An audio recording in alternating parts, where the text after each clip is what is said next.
వెంటాడుతున్నాయి. నేను 4వ సారి ముఖ్యమంత్రి. 3 సార్లు నాకు ఎప్పుడు ఇంత కష్టం అనిపించలేదు.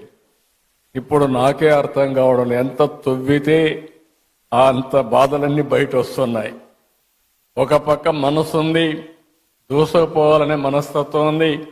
ఇంకొక పక్కన చూస్తే వెసులుబాటు లేని పరిస్థితి. ఓసారి చిన్న చిన్న కష్టాలు వచ్చినప్పుడు 4-5 సార్లు కూర్చుంటే సమస్యకు పరిష్కారం దొరుకుతుందేమో కానీ ఈ 6 నెలల నుంచి నేను రాత్రింబగళ్ళు ఆలోచిస్తున్నా, పట్టుదలగా పరిశోధిస్తున్నా. అయినా కూడా ఇప్పటికి కూడా నాకు ఒక దారి దొరకలేదంటే ఎంత డ్యామేజ్ జరిగిందో మీరు అందరూ గుర్తుపెట్టుకోవాల్సిన అవసరం ఉంది. అయితే